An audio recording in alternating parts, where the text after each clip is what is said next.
All right. Welcome back to the channel.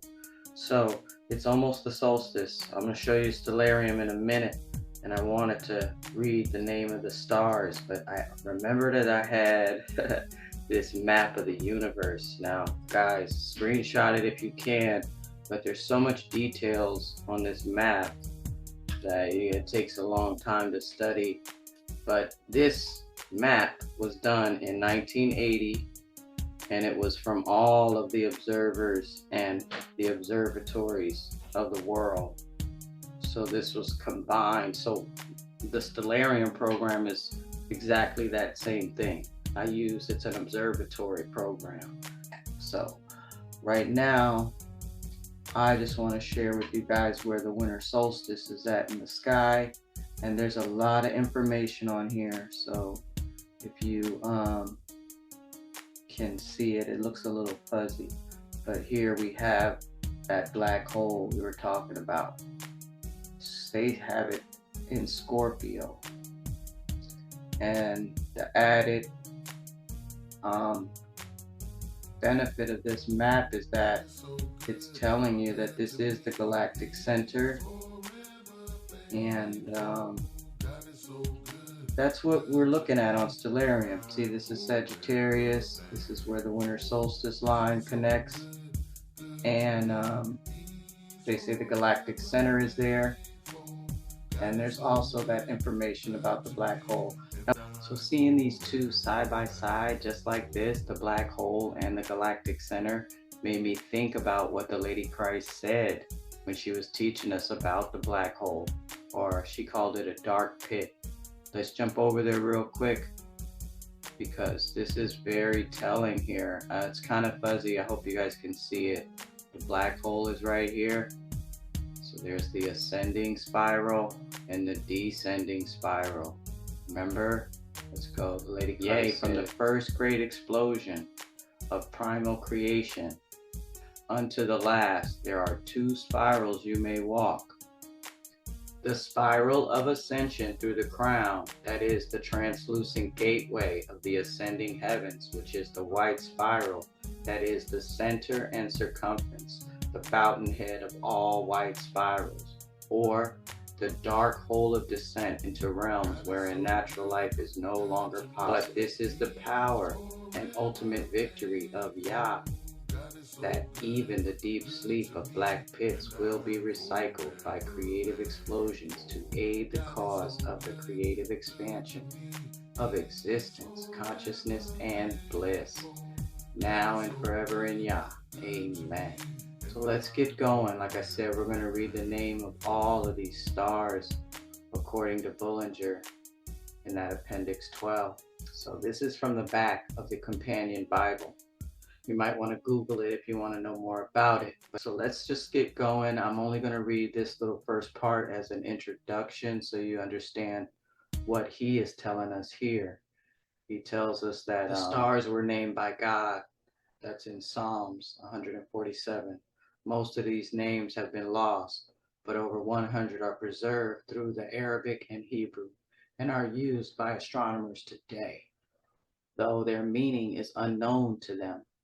Many of them are used in Scripture as being well known, though the translations are somewhat speculative. For example, Job. So he gives some examples of where these names are used in the Hebrew Bible, but he tells you that the meanings and some of the names are incorrect. And then he says, these names in the 12 signs go back to the foundation of the world. Jewish tradition preserved by Josephus assures us that this Bible astronomy was invented by Adam, Seth, and Enoch. So that's interesting, right? They're telling you that this goes back to the Garden of Eden, the names of these stars. And then he says, we see evidence of it as early as Genesis 11:4, where we read of the Tower of Babel having his top with the heavens. It says, there is nothing about the wrongly supplied italics may reach. So in that story, he's telling you that they translated it kind of funny. But the words, he says, doubtlessly refer to the signs of the Zodiac, pictured at the top of the tower, like the zodiacs in the temples of Dendera and Ishne in Egypt. So he's saying that Tower of Babel that it talked about in the Bible had something to do with astrology. That's probably why it was destroyed. But anyhow, he goes on to say that the Babylonian creation tablets referred to them, though their primitive meanings had been either corrupted or lost. It is the same with the Greek mythology, which is a corruption of primitive truth, which had been lost and perverted. We have to remember that our written scriptures began with Moses about 1490 BC, and thus for more than 2,500 years, the revelation and the hope which God gave in Genesis 3 and 15 was preserved in the naming of the stars and their groupings in signs and constellations. These groupings are quite arbitrary. There is nothing in the positions of the stars to suggest the pictures originally drawn around them. The signs and constellations were first designed and named, then the pictures were drawn around them, respectively. Thus the truth was enshrined and written in the heavens, where no human hand could touch it. In later years, when Israel came into the possession of the written scriptures of truth, there was no longer any need for the more ancient writings in the heavens. Hence, the original teachings gradually faded away, and the heathen, out of the smattering they had heard by tradition, evolved their cosmologies and mythologies. Psalms 19 contains a vivid reference to these two books of Revelation. This is why there is a very sudden change of subject at verse 7, a change which still perplexes and baffles all of the skilled of commentators.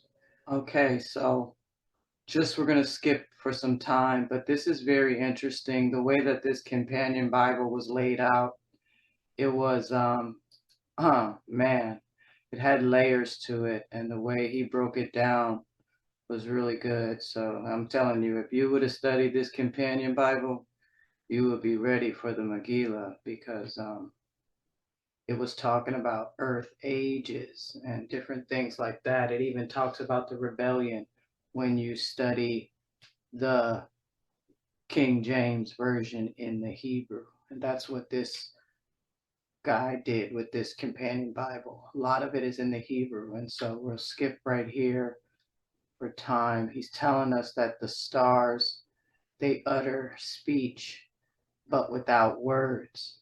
They show forth, exhibit. And in Genesis, they prophesy day by day, night by night. He said the question is, what do they prophesy? What knowledge do they show forth? What glory do they tell of? The answer is Genesis 3 and 15, the one great central truth of all prophecy, the coming one, who, though he should suffer, should in the end crush the head of the old serpent, the devil. Boy, I hope this is talking about this master brain, because we need to get rid of it. The more you study the Megillah, the more you'll know about it. But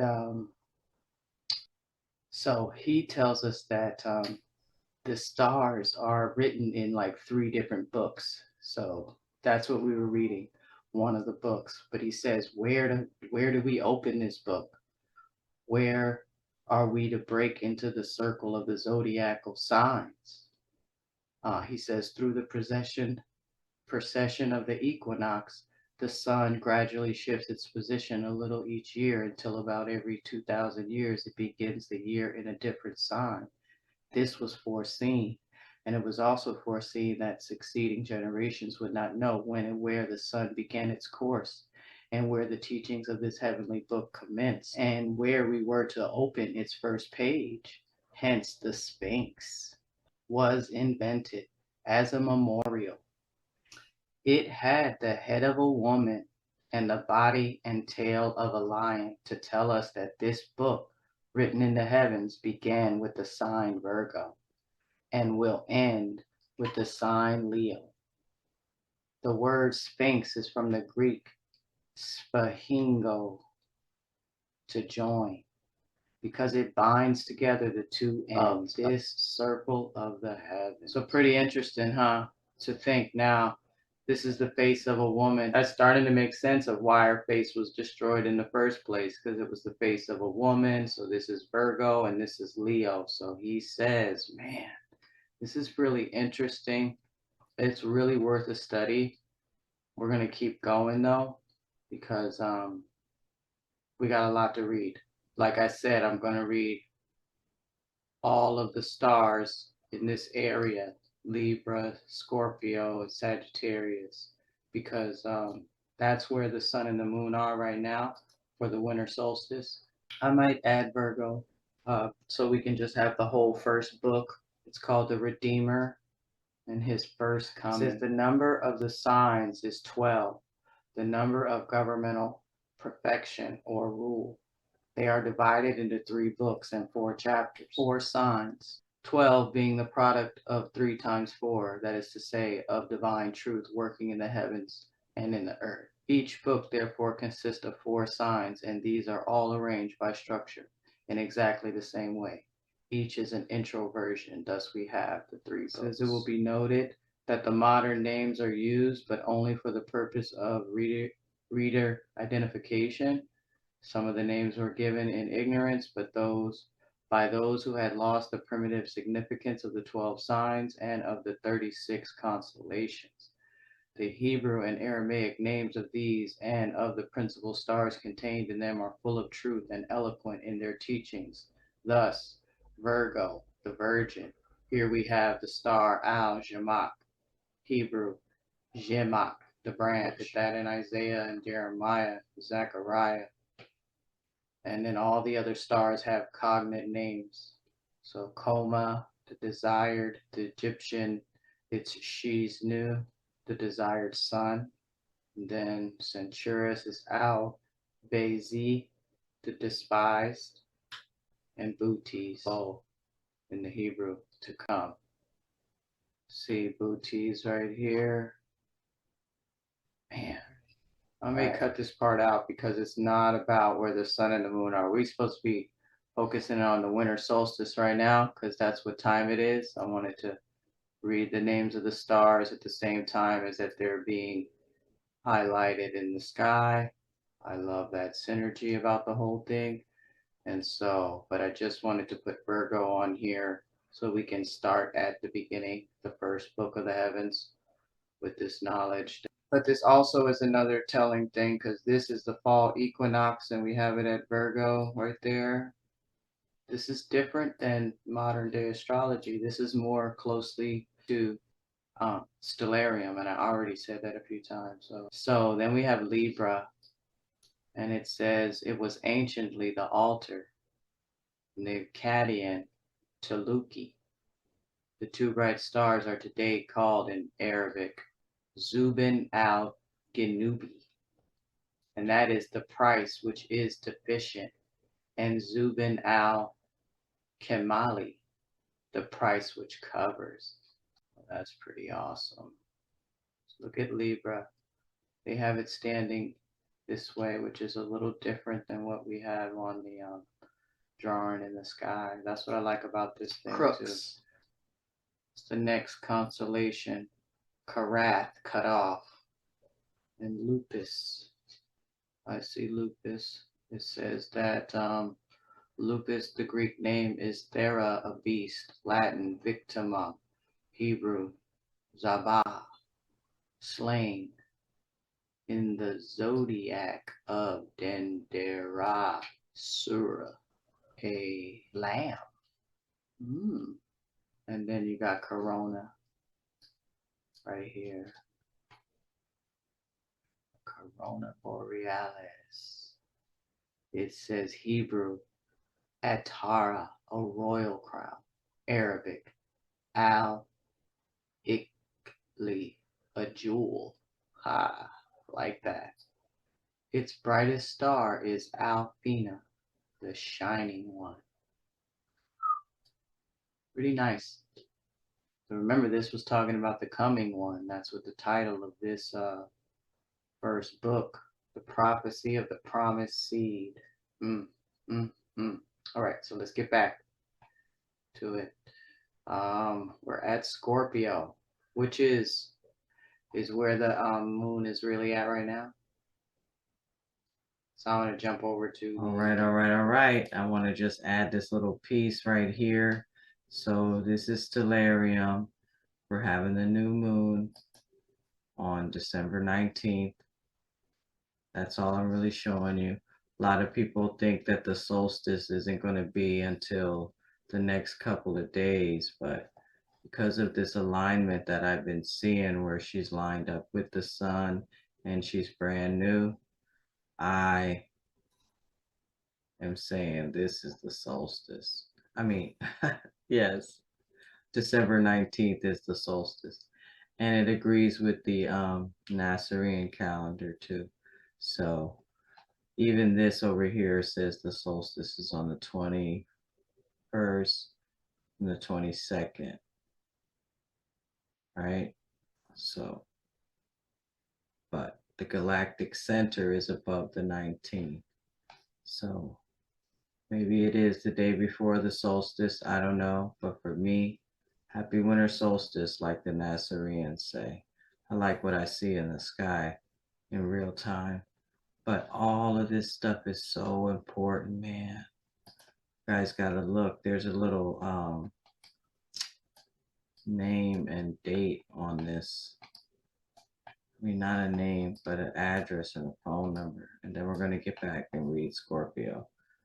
But right there, you see that published by Celestial Arts, Berkeley, California. Got a little phone number right here and everything. So, okay, maybe you can order yours because this is really, and it's from all of the observatories. I might have talked about it already in the video because this is getting long. This is like the second half. So let's put this time back to what it is right now while I'm making the video. So right now she's still 28.7 days old. She's in Scorpio, and Scorpio, Hebrew, a Karab. That's in Psalms. The Coptic name is Idis, the attack of the enemy. Arabic, Al Athah, the wounding of the coming one. The brightest star is Antares.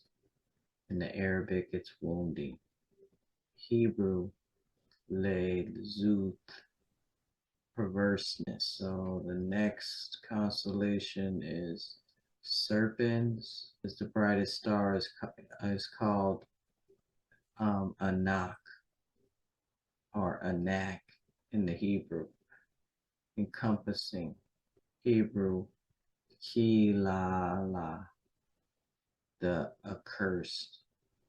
Arabic Al-Hay, the reptile. So I found that. That's like right up here. Al-Hay. So that's a constellation, serpent. And then Ophiuchus. And I did want to apologize for the way I be butchering these words, but I have to read it a couple times or I'll be saying words that ain't even up there. Y'all know if you follow my channel, you be like, that word was not even there.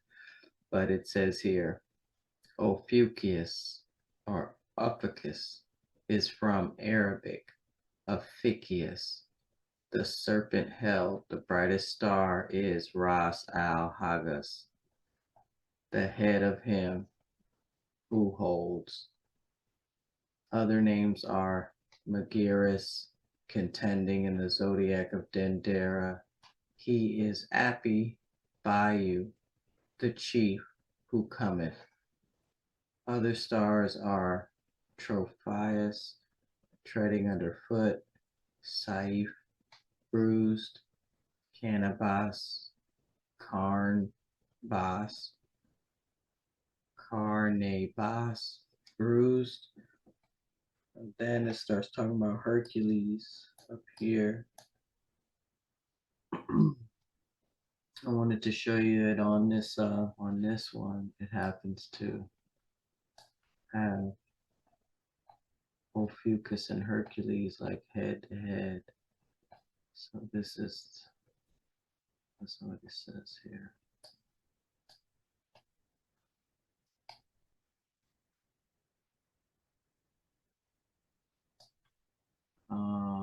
Hercules in the Zodiac of Dendera, called Bahu, who cometh. Arabic Al Giscal, the strong one.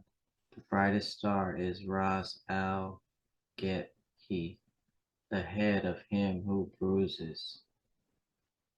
So that's what that star is right there, and is right next to Ophiuchus. So now we're on Sagittarius. Hebrew, Ki-Sheth, an archer. That's in Genesis 21:20. The brightest star in the Hebrew is Chanun, and that's the gracious one. In the Akkadian, it's Nunki. And Nunki is prince of the earth. In the zodiac of Dendera, Pi, Mere equals gracious, and Kanem, he conquers. Right, so then Lyra, that's a little bit up here. It says the brightest star is Vega. He shall be exalted in the zodiac of Dendera. It's Bent Car, the serpent ruled, originally an eagle, from confusion between Hebrew Nashir and Shuri, song or music. Pretty interesting.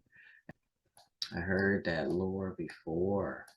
That Scorpio was originally an eagle with something in its claws or something right here. But now we see from Bullinger that is in this Lyra. The confusion was with the Lyra because of the word song in Hebrew, Shri or Neshir. So then the next one is Ara. I love that girl in that what was that show? Y'all know I'm talking about, Ara. She was like, man, she was no lady. That's usually my line. I'm no lady, because of how masculine my voice and my attitude is. I had an older brother and a younger brother, so I didn't grow up with sisters really. They're all younger than me, my sisters. So here's Ara. And listen what he says about this. Every star you click on is going to say Ara. An altar upside down pointing to Tartus.